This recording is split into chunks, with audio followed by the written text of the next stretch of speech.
This meeting is being recorded. There we go. So I'd like to call to order our May 8th meeting of the Rotary Club of Toronto Eglinton. I'd like to welcome everybody. I think we currently have 23 members on. We don't have any guests today, but I'd like to welcome everybody. We have 2 birthdays coming up in the next week. We have Ron Wild, who's on with us today. Happy birthday, Ron, on May 9th. And Chad Fink is May 13th. So we'd like to wish both of you a very happy birthday and enjoy the day. I'm going to call upon Bill Steele if he'd do our reflection for today. Yeah, thanks. Thanks, David. I woke up this morning to sunshine and reflected on what a beautiful city we live in. Yesterday, I walked in Muir Park, and the city is so full of parks and trails for walking. It has a sophistication in the arts like no other city in Canada. We are a multicultural city without parallel, where by and large, we all get along.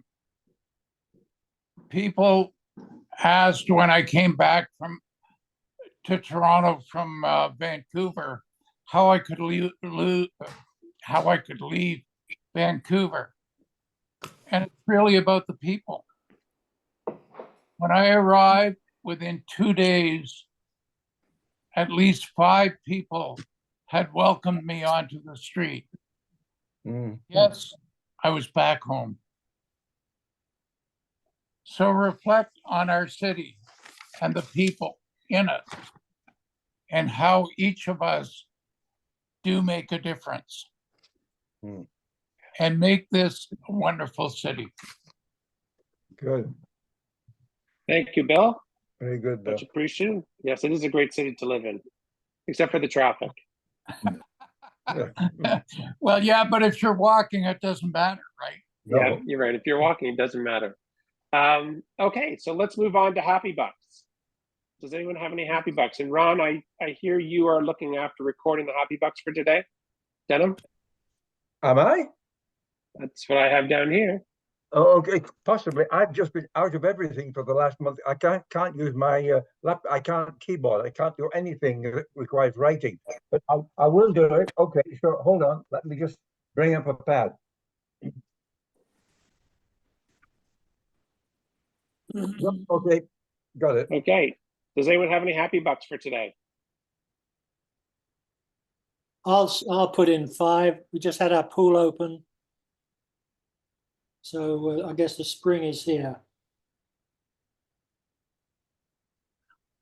I'll put in 5 as well because it's so quiet. Especially at the Rotarian meeting, nobody's talking.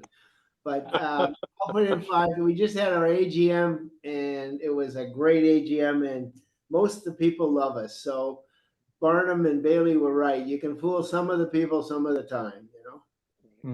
Don't con people all the time. So I will put in $27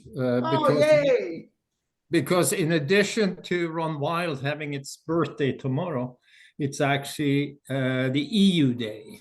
So that's worth $27, and you can figure. And if you can't find out the answer to why it's 27, I'll give the answer next week. Yep. Thanks, Lance. Got it. And I'll give 5 for the sunshine. I mean, it is April, and we've had some beautiful sunny days over the past little while, which is, for me, abnormal. Yep. It's actually May. I hate to tell you. Oh, sorry, May. Yes. It better start being nice in May. Yeah. Exactly. Anyone else? Anyone else? Okay, Yeah, I got $5. Okay. I got $5 because Mike Moy is putting me up. And you survived your flood. There you go. Anyone else? Okay, well then let's move on. So since our speaker's not joining us for another 10 minutes, let's move on to my president's announcements. So couple upcoming events as we're winding down on our years, this Rotary year. Jackie's hosting another foundation meeting on May 15th, right after the in-person meeting. That's correct, right, Jackie, at the Toronto Lawn? I think, yep, yes, it is. That's confirmed. Okay. We also have our annual, I think this is our third year, for our trails site visit. That's going to be happening on June 12th. So that would be our second meeting of the month. So instead of having a Zoom meeting that month, we're actually going to be going up to trails. Tom, I sent you an email. We talked about a registration fee. We will firm that up with you because I just sent you another email back today, Tom, in regards to the pricing I found on our site. And it's different than the pricing you gave me. So we just need to decide what we should charge. So there will be a charge for that because we are getting food, getting lunch like we have in previous years. We're going to try and organize carpooling if people want to go. It's a great visit, and Trails is one of our big recipients from the Youth and Vocational Committee. And if you've never been up to Trails, it is a really great day. Are we celebrating anything? Are we talking about dedicating the kitchen or doing anything, Tom, on that day? We're going to give the checks to the LITs who have been picked for this year. And so they should be there, and they will be happy to receive the presentation of those checks. We're also going to give checks for the Bonnick and Pat Richards bursaries that we give every year. Right, Jackie? Yep. Mm-hmm. So And we'll be... Another thing, I've just made some photo cards, a thank you card. This was the original, I don't know whether you can see it or not. Can you see it? Yeah. The original sketch from Chris Torkowski, who was a member of our Rotary Club who designed the first building at the at Trails. So I thought that turned out pretty nice.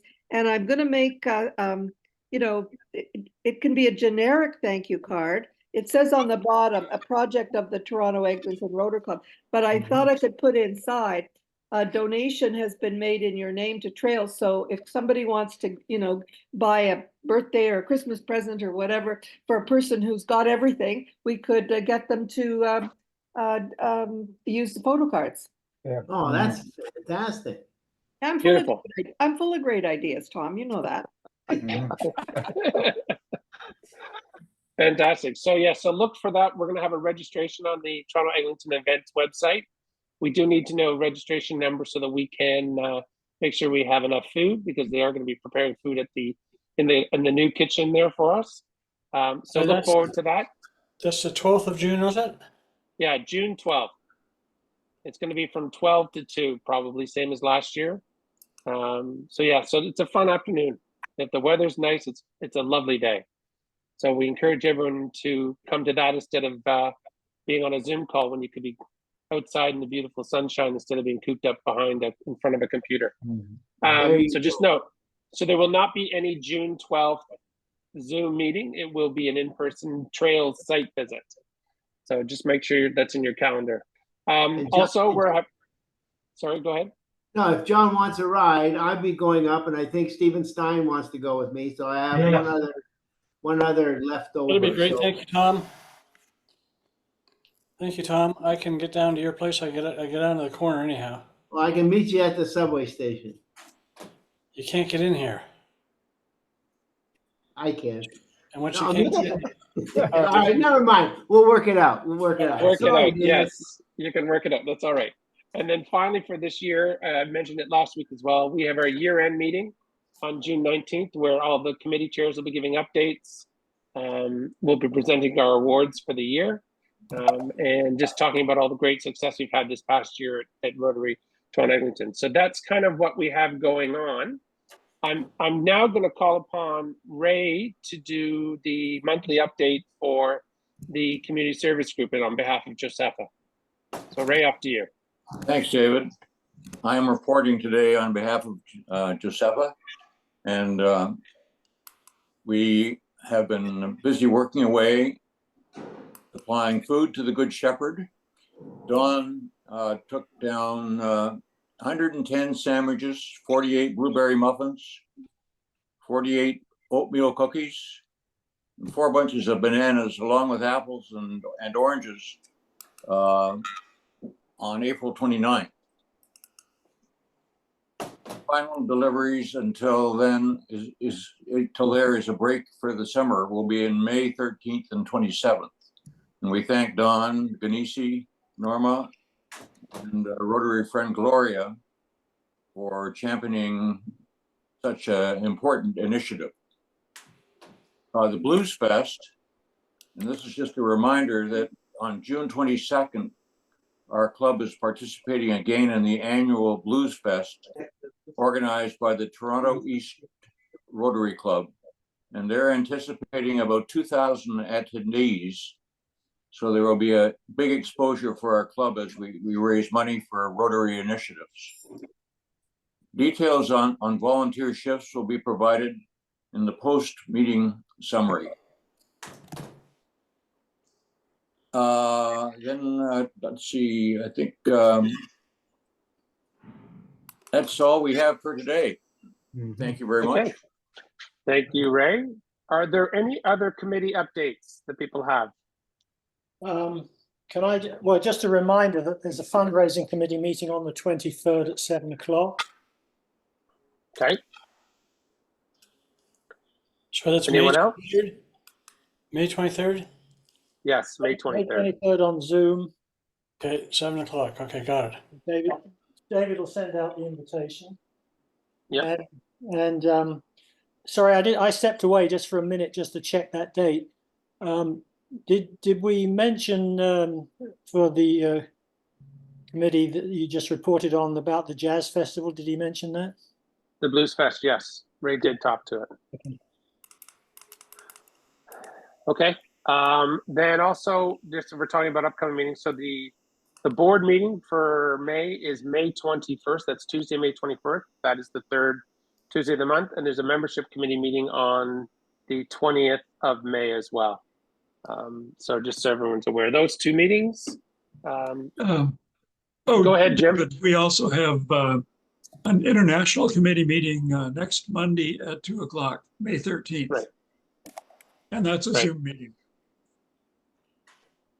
Anyone else? Okay. We're still ahead. So I see that we have Zoe who's joined us. Zoe Sullivan from Capitalize for Kids is on, but Jason who's presenting today is not going to be here. Is there anything else we want to talk about while we're waiting for Jason to come on? I'm trying to think what else we can talk about. Well, is Jim Jason? Like what maybe Zoe can tell us. There's a Jim signed on. We don't have a Jim. Yeah, I don't think me. that. Oh, it's Norma. It's Norma. Okay, good. Hi, Zoe. He might Hi, be here. everyone. You know? Jason's just getting signed on. He just had a meeting go till 12:30. Okay. So I'm going to ping him now. Okay. While we're waiting, let's give you a quick update. We had our Rotary Connect meeting last Wednesday evening, and Nilam and Arthur and myself all attended that meeting. There's a lot going on inside the Connects group of clubs. Specifically, Ray talked about the Blues Fest. We have the golf tournament coming up in the fall. There is a tree planting opportunity. There's a whole bunch of other things that are going on with Leaside. They've got a cornrows coming up. The Scarborough Club is having our president-elect speaking to us. Rotary International president-elect speaking to us. If anyone's interested in hearing about that, I just got invited to that, and I will send it out in my follow-up. So people can, if they want to hear, it's an hour session at 7 o'clock. And our Rotary International president-elect is going to be speaking to us about her upcoming presidency. So there's lots of different things that are going on from that meeting that we heard about. So, Neil, did I miss anything? No, I think you mentioned the tree planting. There is another project that our environmental committee has committed $500, and these are about 6 clubs that are getting together and doing that new project called Mini Forest. The idea is this year they'll do it in Uxbridge, and next year they'll rotate around. So by pooling together, you get a lot of leverage. Yes, I forgot that one. Okay, it looks like Jason is signing on. Oh, there's Jason right there. Welcome, Jason. And I guess we can move on to our next point in the meeting. So I'm going to hand this over to Tom, who's going to do the formal introductions of our speakers for today. Thank you. As long as I'm not muted. Anyway, Jason, I can't see you, but I'm sure you're there. Jason Pun is a great tennis player. So therefore, his speech will be very, very, very good. So I know him from the Toronto lawn, so he's been around us. Jason is managing director of Impact Consulting for C4K, which is capitalized for kids. He leads the internal consulting group to get operational improvements in various children's charities across Canada, but a lot of work is done here in Toronto. Jason was previously with PwC, and he was the director. He was a director in PwC's healthcare unit, and he did and participated in many consulting gigs in the healthcare field. So, Jason, I don't want to steal your speech, so I'm going to turn it over to you. Over to you, Jason. Thank you, Tom, and you're a great tennis player as well. For an old guy, yeah. Absolutely. So it's a pleasure to be here with the Rotary Toronto Eglinton. I'm just getting the slides up, and can you guys let me know if you can see that? Yeah, I've got I think it's the wrong one. 1 second. Yeah, you're in presentation view. I'm in the wrong mode, right? Yeah. Yeah. Try that again. Just start here.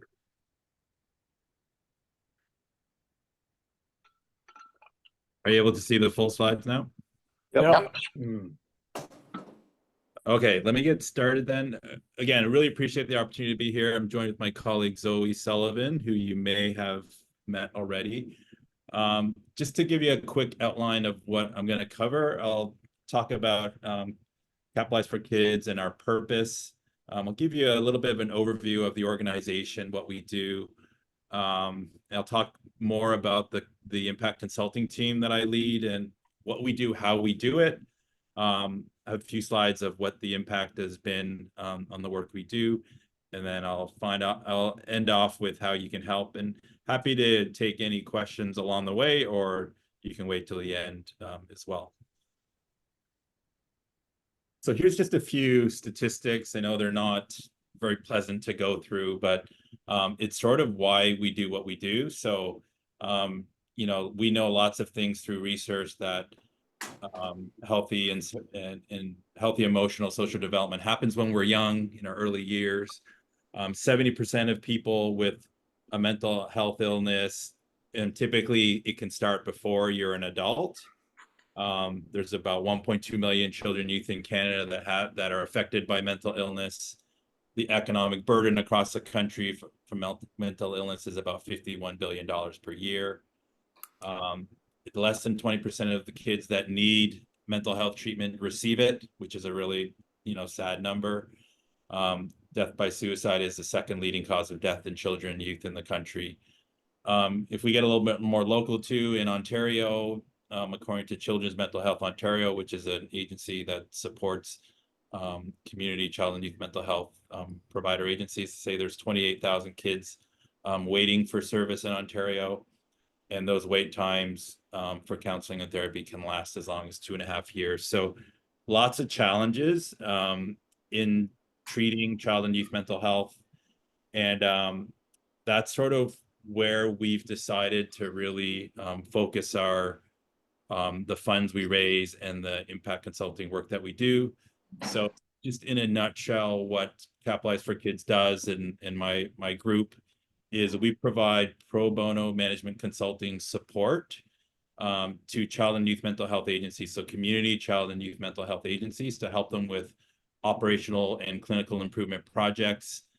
We don't charge these agencies anything to do that. They often do not have funds to embark on these improvement projects, implementing new technologies or new process improvements. And I will say too, we focus in the community. So you might be familiar with the hospital system. So for example, for kids and youth with really complex mental health issues, like for example, someone suicidal, they will typically go to the emergency room at a hospital. And that the kid would then be taken into the ER and maybe admitted into the hospital. That's not a great place to heal from a really traumatic mental health crisis. So typically they would step down into the community. So these community agencies, there's hundreds of them in Ontario.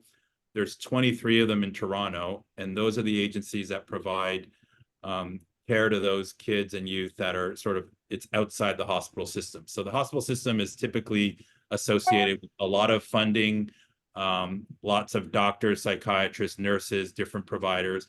When you drop down in the community, those agencies are not funded as well.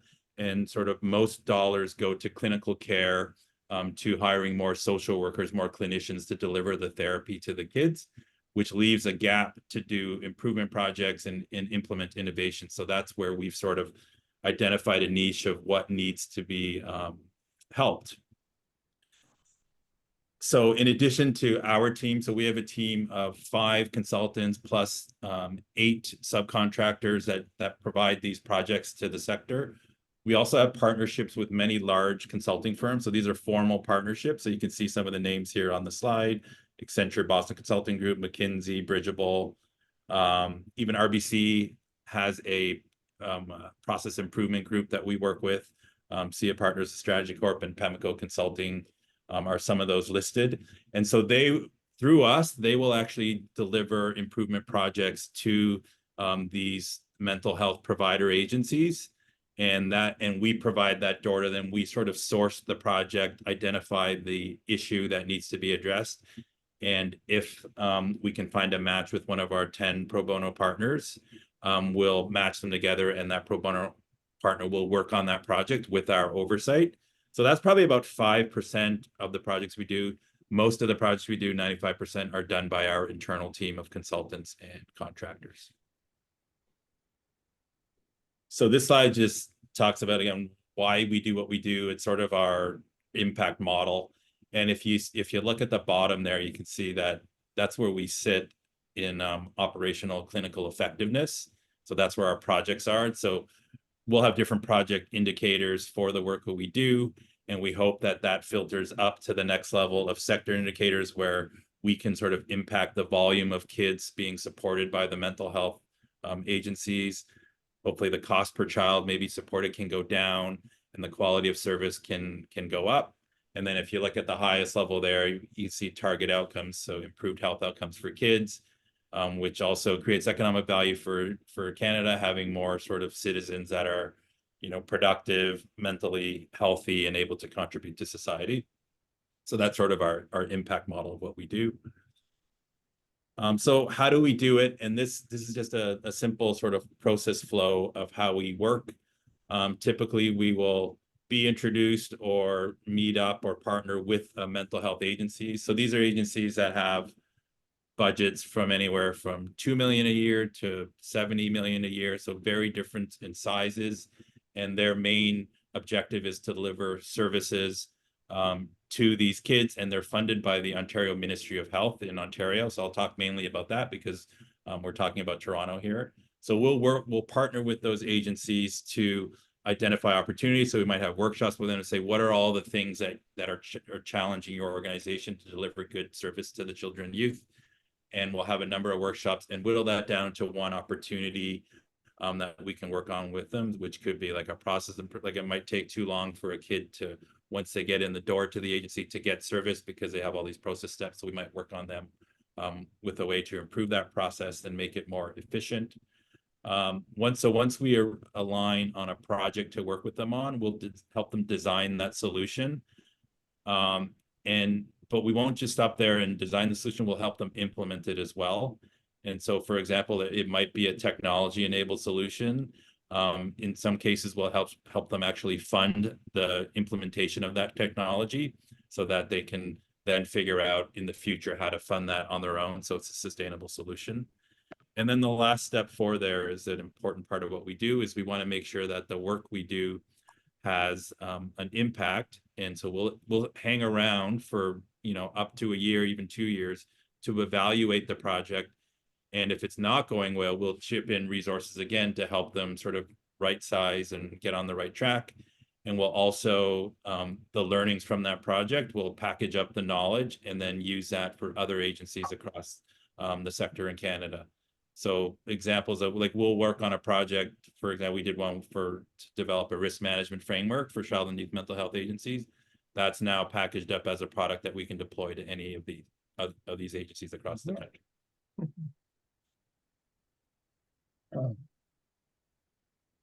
Maybe I'll pause there just to see if there's any questions from the audience before going on. I'm going a little fast.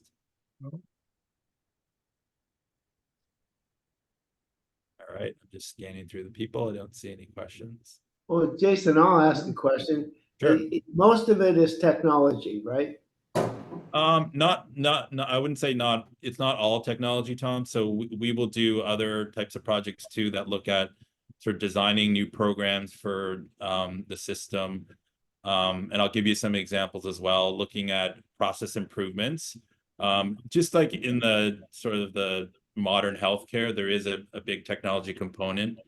So often a solution to a problem I have might involve some parts of technology. It could be just changing the way they work with technology. So a new process in the system they currently have just needs to be tweaked in how they can do that. Sometimes it'll be implementing a new technology system.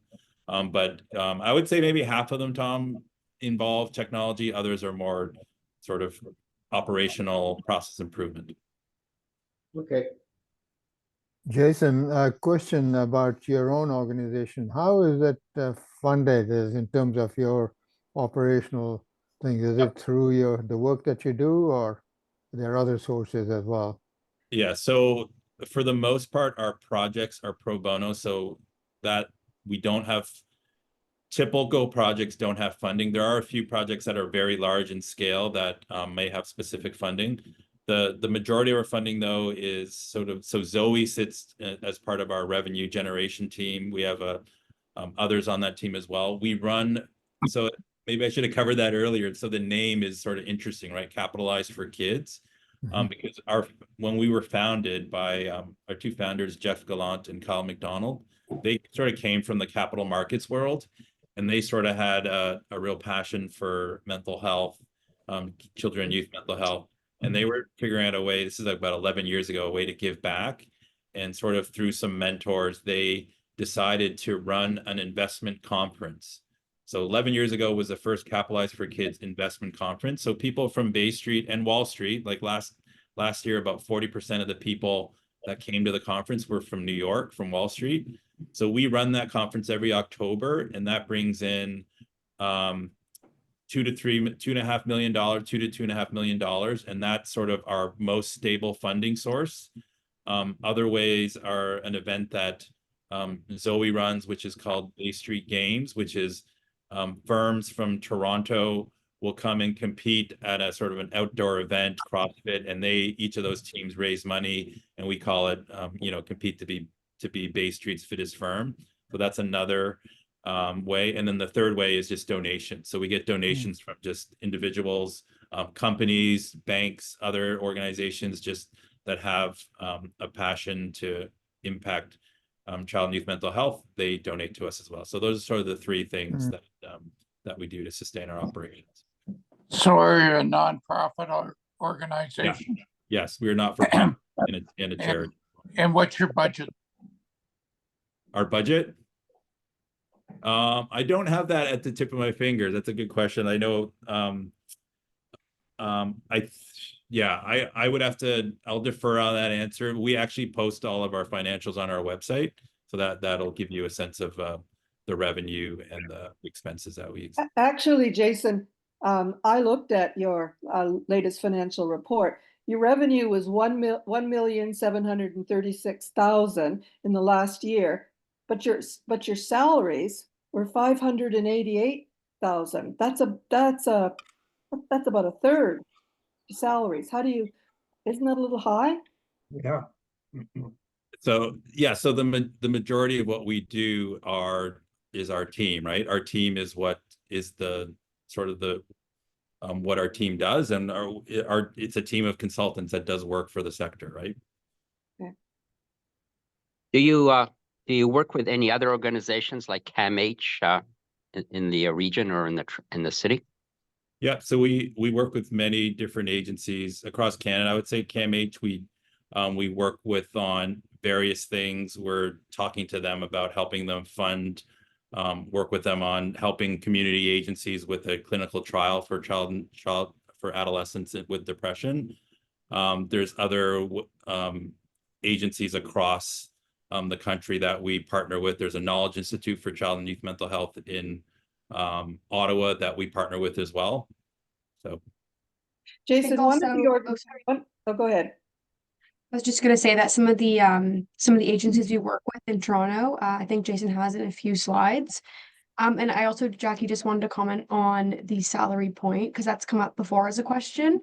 And I think you just have to, the way to think about it is that the work we're able to deploy is because of the in-house consultants that we have. So a lot of the donations, yes, go towards funding the salaries, but that is so that we can deploy all this work with our talented consultants who have years and years of experience across Canada. So it's not a volunteer organization. They don't volunteer their time, they're paid. They're paid, yeah. That's They're correct. very experienced consultants who have the sort of toolkit to be able to go and deploy this work without the necessary training that a volunteer would need. One of the child and youth agencies that we're familiar with in our area, we've worked very closely over the years with Delisle, which became Olagan, which became Luminous. Luminous is very, do you work with Luminous? yeah, we do. What exactly did you do with Luminous? So for Luminous, we've done multiple projects with them. The most recent one, so they're on this slide here. So they're part of the current project to implement coordinated access in Toronto across 23 agencies. So Luminous is one of the 23 agencies. We also work with them on, so they're moving to a new client information system. I believe in October, they'll be implementing that. We did some work with them to help harmonize. So they have 5 different databases. You may know they were an amalgamation of 4 or 5 agencies. So they have different instances of their database. We put a consultant help them for 5 months to harmonize their client information system data. Okay, because we supported Luminous's group home on Hillsdale Avenue in Toronto. We bought them commercial refrigerators and had the house painted.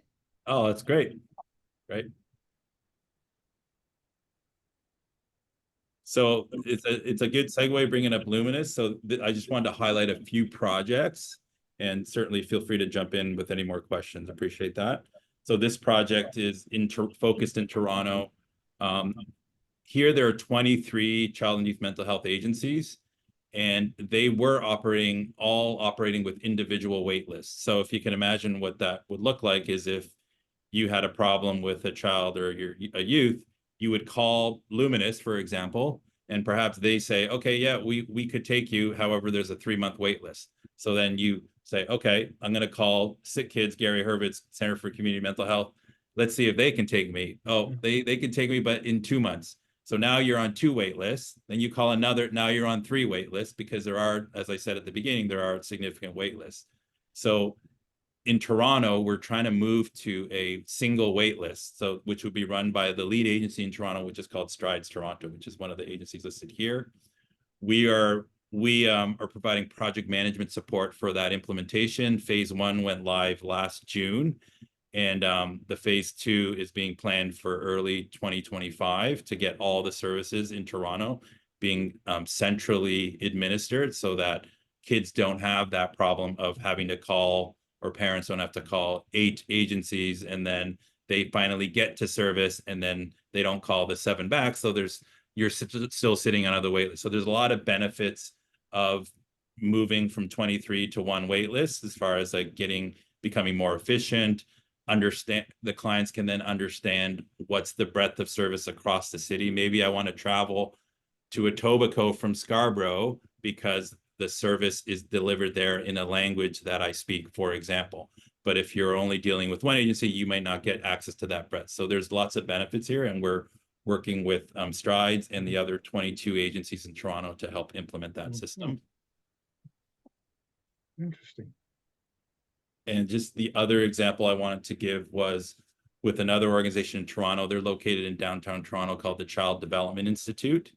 We're working to help them implement what's called measurement-based care.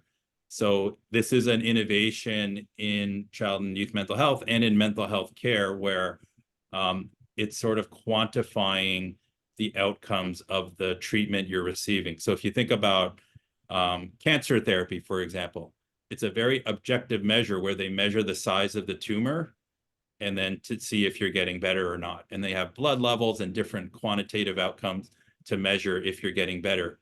In mental health, it's very different because it's talking to people, it's giving them therapies. In some cases, you're giving medication, but often it's through talking to people. And what measurement-based care does is it uses evidence-based research assessment tools, which are essentially survey questions.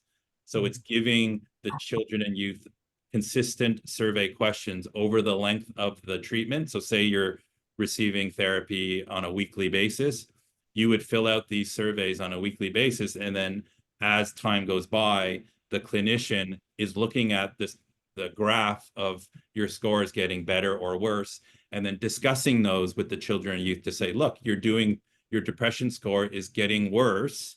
What's going on? How can we problem solve that? How can we solve that?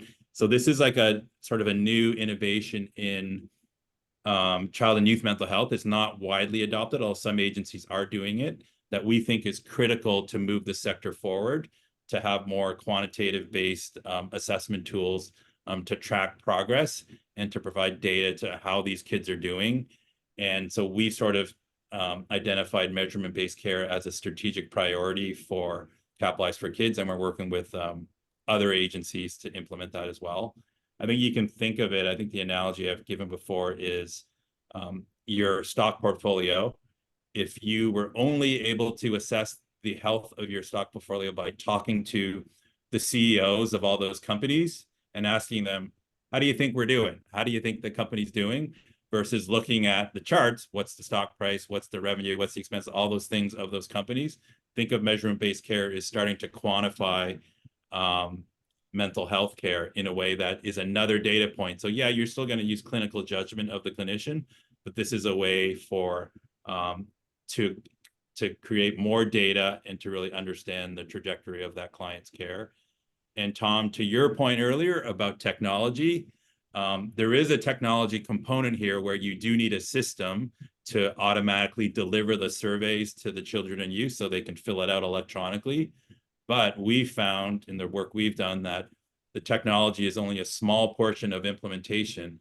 The big change is working with the clinicians. And we're not experts with clinicians, but we'll bring in a child psychiatrist or a social worker to help train the clinicians on a new way of delivering service where you have to deliver those surveys and then talk to the clients about that. So we think this is really important. We're working with Child Development Institute in Toronto on that currently. Can I ask a question? How controversial is this? We tried something like this in a totally different area. I work for the government, and some things can't be objectified. I'm not an expert enough to say whether it is or not, but I want to know what kind of controversy, if there's anything, about this, and whether clinicians are complaining that they don't have the time to fill or to deal with these forms. Yeah, certainly. It's a great question. I think there is, I wouldn't say a lot of controversy. There's certainly the change, managing the change is one of the biggest challenges. There certainly will be some clinicians that maybe don't believe in it. I think a lot of it, though, is about, I don't have time to do this. I already am too busy. Some think that they're going to have their performance evaluated based on what the scores are. So part of the change management that we advise the agencies we work with on is that completely separate it from performance management on compensation, those type of things, which we've found in our research is best practice. So I think there is quite a bit of literature research that has been done to validate the tools that are being used, but it's not the only thing that should be used in clinical care. There's other things as well. So we think it's just another tool, another piece of data to help guide clinical care. Who designed this system that you're using? The assessment system. Yeah, so it's various groups. We have nothing to do with that. It's we're sort of advising the child and youth mental health agencies on here's an approach you can use to select those assessment tools. So that's another thing that's challenging is some agencies have chosen to use certain tools, others are using different tools. So there's not sort of agreement on which tool to use. We just think it's better to use something than nothing to get more data.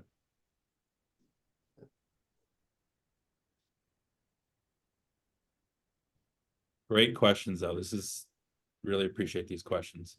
So just last few slides just on our impact. So we're about 10 years into Capitalize for Kids now. Over that time, we've completed or are working on 54 projects. You can see that they span different sort of categories: operational planning, process improvement, program design and implementation, data and technology enablement. So these projects have impacted 66 child and youth mental health providers. We're working in 19 different cities across 3 different provinces currently, and hoping to expand that into other jurisdictions in Canada as well. And then those agencies that we've impacted collectively service over 240,000 children and youth per year. And this is just a bit of a deeper dive into 2023 last year and the types of projects we did. So I won't go into too much detail here. That just shows some different numbers. So last year we provided over 7,000 hours of consulting support to the child and youth mental health sector. So my last slide, I think I ended up sort of answering this earlier with the question is like how you can help support the Bay Street Games, which I mentioned, and the C4K Investor Conference. But I think one of the major ways is to make a donation to the Capitalize for Kids Foundation. And there's different ways you can do that. You could go to our website. There's a donate button there. I included the link there as well. And there's also, you can donate securities through canadahelps.org and then sort of allocate that to Capitalize for Kids. So that's, I think we're about right on time, David. That's all we had. And I provided my contact information there as well as Zoe's. If you have any other questions, feel free to email or, call. I'm happy to set up a call with any of you individually if you have additional questions about what we do or a specific project. We can sort of, if there's a certain jurisdiction you want to focus on, like we could talk about, yeah, we do a project with that, an agency potentially as well. So happy to have those discussions. I'd like to make a question or just a comment. We at Rotary are used to dealing with the end product, the kids themselves that are in trouble, or what you're doing is making it easier for the kid to get through to the city or to get through to the agency that can help them. It's almost like ping pong balls at bingo. I mean, how do you get one kid out of that whole thing? And maybe some of the stuff you're doing, we at Rotary don't think, at least I have never thought of streamlining the system to get the kids in earlier to make it better for everybody long term. We always think about having the kids in front of us and helping the kids at that point. I also like the Bay Street Games because I think that that's a way that we can tell people that Rotary is in the game of trying to help kids. And I think that that's important for us. I think it's important for you guys. So I just think that if you wonder why we're asking some of the questions we're asking, is normally we deal at the very end, you deal at the beginning where everybody's bouncing around. trying to get the system to work. I mean, we see that at some of our meetings where we're trying to get the Zoom working at the beginning of the meeting so that we can have a meeting, you know? But anyway, sorry. No, appreciate that, Tom. And I think, you know, what we're trying to do, and we think is a really critical aspect of child and youth mental health, is amplifying, first of all, bringing in dollars that may not have necessarily went to community child and youth mental health originally.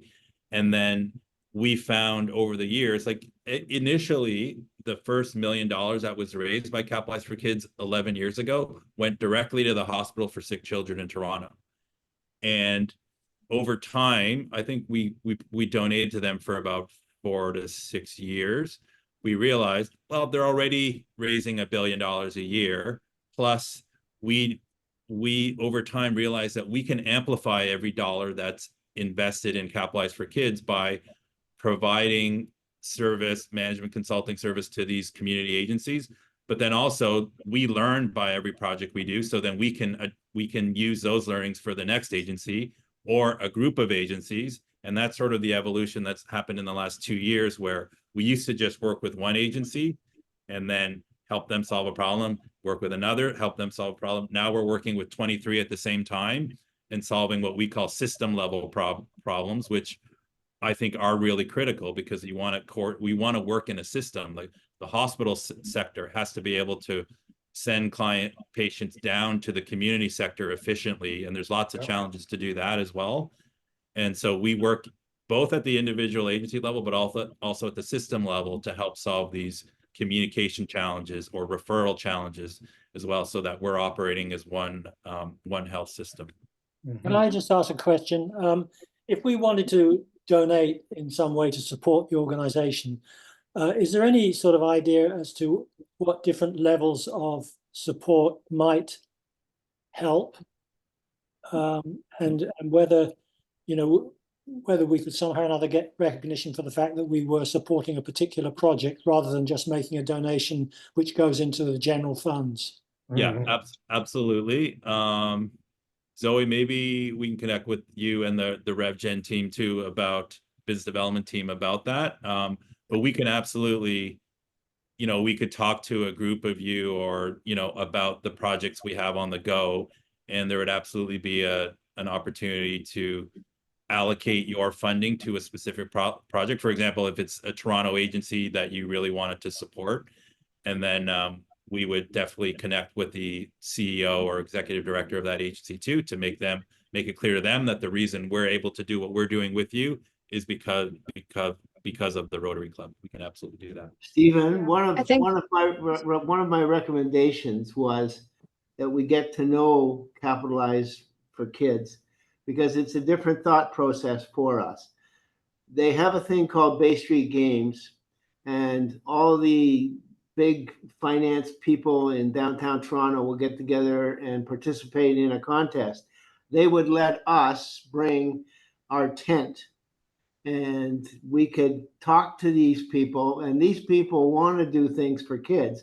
So maybe they can be of like mind to Rotarians, and Rotarians can be of like mind to them. And through that marriage, we'll end up stronger for everybody, because it's like synergy working on steroids. And so the Bay Street Games is one. And yes, we'll get together with Zoe if there's anything else that is directly related to one project or another. I would think it would be good.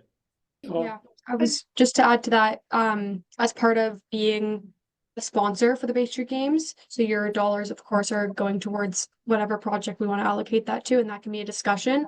But also there's ways that we can amplify your brand with that sponsorship. So including your logo across, you know, marketing collateral or on our website, or in a bunch of shout outs across the event, or a tent. So there's lots of ways we could amplify your brand that way. Or BNN. Yeah. On TV. Yeah. And then David Richardson will get his objective from 2 years ago that he never got.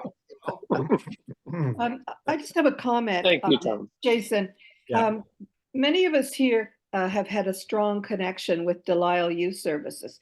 Yeah. You mentioned community agencies. You talk a lot about community supporting youth.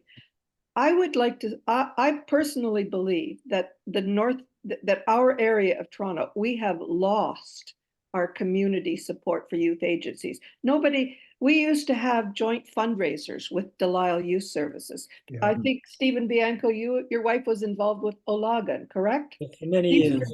These were two major point of services for kids with mental health issues in Toronto. We could, from our schools, we could walk them up to Eglinton and Young and get them to a counselor. We have lost that with systemization. They have become so large, and I hear you talking about creating these large systems. Which my position is that that the large systems have worked against community support for agencies.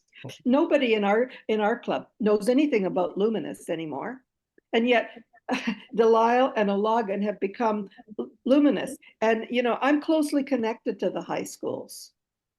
If it isn't, the kids get support from Family Doctors or Sunnybrook.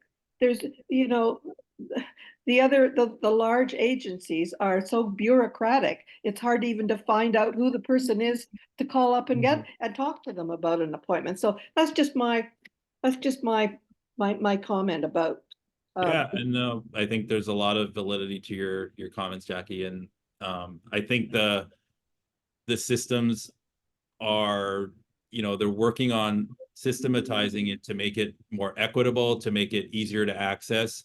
I take your point though, like Luminous is one of the largest, actually maybe the second largest agency now in Ontario, next to Canark Family Services.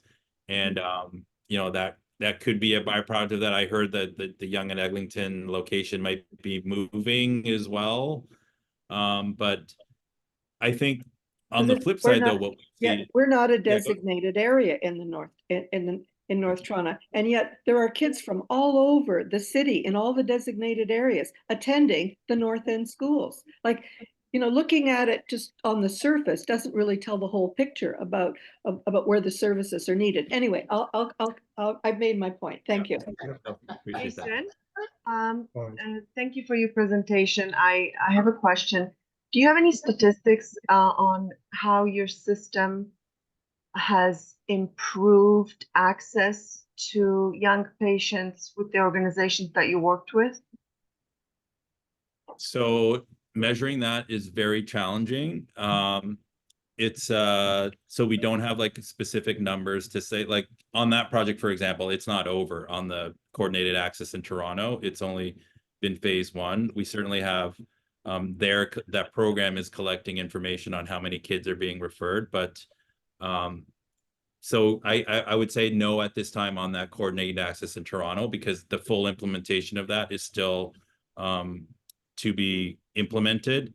But I will say associated with that implementation, which will hopefully be sometime in 2025, there will be a full evaluation approach to that, so that the data will follow once that's implemented, to understand the impact of that. It's also a challenge too to measure, because some of the stats I put at the beginning are like kids that aren't being seen, only 20% are getting the care they need. It's hard to measure kids that aren't being seen, right? Because you're sort of making estimates as well. So I know not the answer you want to see, but it's something that I think C4K and then everyone in the sector has been dealing with. The lack of data is a big challenge, and that's something that we want to tackle as well, is to give better data as to what's going on in the sector. Thank you. Any other questions for Jason? Okay, I'm going to call upon Lionel to thank Jason and Zoe formally. Yes. Yeah, I want to thank you very much, Jason, Zoe, for this presentation. You certainly underlined a tremendous need for mental health care services in this country, and especially the timing as it comes out of COVID too, where kids were particularly affected, negatively impacted by the lack of personal communication. So this thing, a lot of your things drive, I think, out of what happened 2 or 3, 4 years ago. And certainly opened up a whole Pandora of things to appreciate. I'm very impressed with your intricate support systems, as we all are. I mean, your presentation was so good, it elicited so many responses from those attending. And I can see how effective it would be working with the different agencies who are tremendously under duress with their budget constraints and means of operation as well. I mean, the large challenges in reducing wait times and wait lists, I mean, that's got to be number one priority as far as bringing that under control. There's so many kids in this city, and we know them personally as well as you know, through other people that they're just having a very, very tough time. And you're true, it's very true, not only in this country but in the US as well. Suicidal rates are going up exponentially almost. So something really has to be done. I really appreciate your talk, and I'm sure we all do. We do want to help out, and you know, certainly Tom is going to be a conduit working through Zoe, I guess, and seeing where our services or our funding could be more appropriately applied. But again, thank you so much. Really appreciate it. Any more information you can give to us to help us along this vein of support would be deeply appreciated. Thank you again, Jason. Thank you so much. Really appreciate your time. Thank you both. If you want to leave us now, you can. We're pretty much done as well. So, but thank you for your time again, and hopefully we'll do something together. Great. Thanks, David. Everyone. Thanks, okay. Have a great day. Bye. And to everybody else, thank you very much for the meeting. We have an in-person meeting next week, and we have a friend of our friend of Rotary, if you haven't met him before, Larry Whitmore, who's part of the district level organization of the clubs, is going to be speaking to us from a personal level on his club level. He's the president of the Scarborough Revitalization Organization, so he's going to be speaking to us next week. I'm not sure he's brought us that, Lionel, but is there anything else further you want to speak to that on, or no? Can I say something? Sure, go ahead, Lars. Hopefully as many as possible can attend, because it is what Larry is going to talk about is an initiative that the 6 clubs in Scarborough took about 10-12 years ago, and that was to try to turn around the reputation or whatever you would say of Scarborough. And they formed a committee, ran a number of town hall meetings. 6 of them I had the pleasure and honor of being facilitating 2 of them. And it has resulted in this ongoing project. The city actually provided half a staff person to help them out for a year or 2, and Larry will talk about this. But it is really something that we may be interested in doing in the Young Eglinton area. You know, not necessarily identical, but with all the things that are going on, what can the Rotary clubs do? And how can we get involved? Who are the stakeholders that we, in such a case, could invite? And I would suggest that if people are thinking, it could be agencies, it could be schools, it could be grocery stores or whatever. If you have a chance to invite people to come next Wednesday, that would be good. But I'm sure that we will get ideas how we can follow up and become more active as a facilitator in the Young Eglinton area. Great. Thank you, Lars, for that clarification. If there's nothing else, everyone, is there anything other announcements that people want to bring to the table, or are we good for the day? Okay, it looks like we're good for the day. So everyone, thank you very much. Oh, sorry. You can get back to the golf course. Yeah, thank you. Thank you, Bill. I'll reach out to you shortly. Anyway, thank you, everybody. Have a great week. We will see you in person next Wednesday at the Toronto Lawn. Thank you, David. Thanks.